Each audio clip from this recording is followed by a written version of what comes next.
Video में जाने से पहले हमारे चैनल को सब्सक्राइब कीजिए।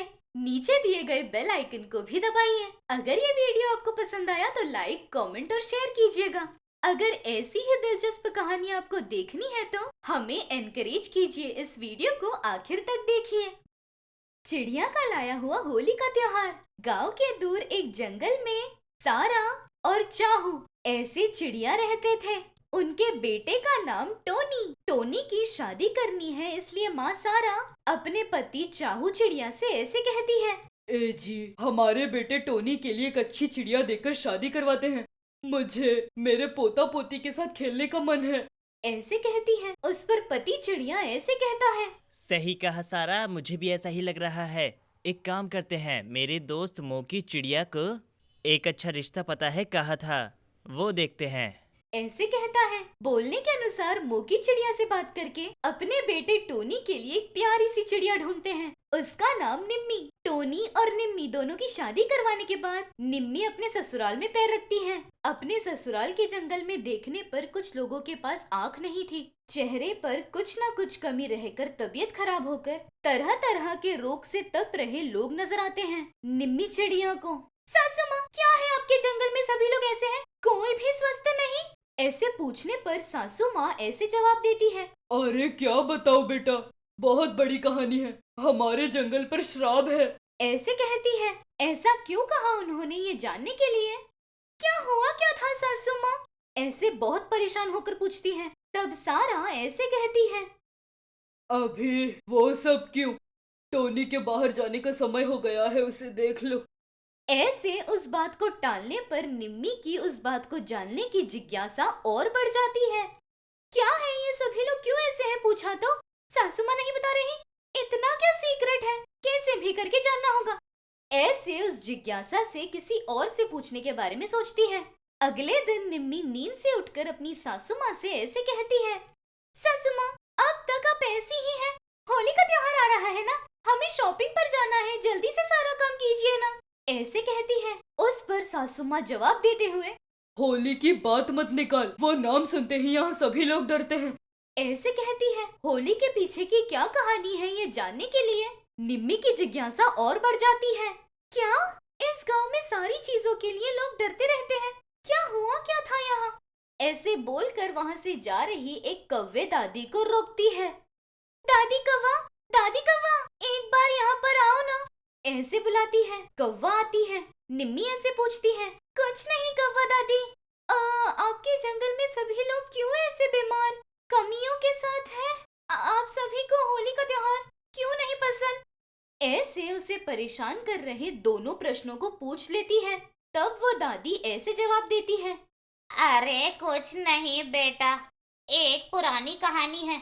इस जंगल में पक्षियों पर वन देवता को गुस्सा आ गया, इसलिए हर साल होली का त्योहार होने के बाद इस गांव में बच्चों की आंखें जाना, बीमारियां आना, एकदम बदसूरत बन जाना, बहुत सारे लोगों को सांस नहीं लेने हो रहा था, इसीलिए मर भी गए, पता है। ऐसे हर साल वन देवता के गुस्से की वजह से जंगल में सभी लोग तकलीफ उठाते हैं। अब फिर से होली आ रही है ना जाने इस बार वन देवता क्या करेंगे। ऐसे कहती है। वो बात सुनकर निम्मी को कुछ अजीब लगता है, इसलिए मन में ऐसे सोचती है। क्या है, होली के त्योहार के बाद वन देवता को गुस्सा आता है, सभी को शिक्षा देती है, ऐसा क्यों हो रहा है? ऐसे उसके दिमाग में दूसरा प्रश्न पड़ने पर दूसरे प्रश्न के जवाब को ढूंढने में लग जाती है। दूसरी तरफ होली आने पर हमेशा की तरह कालू अपने रंग की दुकान को खोलकर रंग बेच रहा था। आइए आइए, तरह तरह के रंग लीजिए, चाइना माल के रंग लीजिए, आइए आइए। ऐसे कालू बेचता है। तब निम्मी उसके पास जाकर, कालू, इस जंगल में तो होली दुष्काल है ना, तो आप रंग क्यों बेच रहे हैं? नहीं बेचूंगा तो कैसे? तकलीफ आई है इसीलिए, अपने व्यापार को छोड़ दूंगा तो कैसे जीऊंगा मैं, इसीलिए बेच रहा हूँ। और वैसे भी ये रंग देखने के बाद बच्चे अपने माँ बाप से झगड़ा करके ये रंग लेते हैं और मेरा व्यापार होता है। ऐसे कहता है। तब निम्मी उन रंगों को खरीद कर घर ले जाती है। उन पर तरह तरह की परीक्षाएं करके, मुझे अब सब समझ आ गया। सोचकर उस जंगल के बड़े पक्षी के पास गोलू चील के पास जाकर निम्मी ऐसे कहती है, गोलू, तुम्हारे जंगल में होली के बाद कोई वन देवता श्राप नहीं देता। उसके पीछे का कारण मुझे पता है। आप कल सभी को बुलाकर पंचायत बिठाइएगा, वही सबको बताऊंगी। ऐसे कहते ही गोलू ऐसे कहता है, मेरे जंगल में इतने सालों की समस्या का कारण क्या है ये बताओगी तो मैं बिल्कुल सपोर्ट करूंगा। ऐसे कहता है। बोलने के अनुसार अगले ही दिन सारी पक्षियां पंचायत के पास आ जाती हैं। वहाँ निम्मी ऐसे कहती है, देखिए, आपके जंगल में होली के बाद नाश का कारण वन देवता नहीं है, ये कालू है। ऐसे कहते ही कालू घबराकर, मैंने क्या किया है? हाँ, तुम्ही ने किया। हर साल होली पर जो केमिकल्स बेचते हो, चाइना कलर्स की वजह से सभी की आंखें जा रही हैं।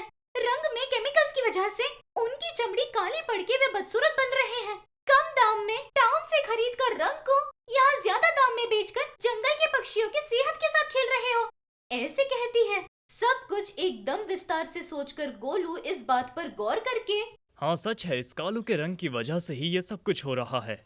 एक बार वो रंग मेरी आंखों में चला गया, तब से मुझे एक आंख से दिखाई देना बंद हो गया है। इतने दिनों तक ये मेरी उम्र की वजह से है ये सोचा था, लेकिन अब पता चल रहा है कि वो इस रंग की वजह से ही था। इसीलिए बोल रहा हूँ, अब से कालू इस जंगल में रंग नहीं बेच सकता है। ऐसे हुक्म देता है। तब एक कबूतर ऐसे पूछती है, तो फिर हम अब से होली खेल सकते हैं, लेकिन कालू नहीं बेचेगा तो रंग कहाँ से? ऐसे पूछती है। तब निम्मी ऐसे कहती है, उसमें कौन सी बड़ी बात है। हमारे जंगल के फूलों से नेचुरल कलर्स कैसे बनाते हैं मुझे पता है। ऐसे रंग बनाकर हम इस बार से होली खेल सकते हैं। ऐसे कोई वन देवता गुस्सा नहीं करेंगे। ऐसे बोलकर सभी लोगों की मदद लेकर जंगल में तरह तरह के फूलों को इकट्ठा करके उनसे नेचुरल कलर्स बनाकर सभी लोग हैप्पी होली, सेफ होली मनाते हैं। इस प्रकार उस जंगल में डर रहे सभी पक्षियों के लिए निम्मी सचमुच होली ले आती है।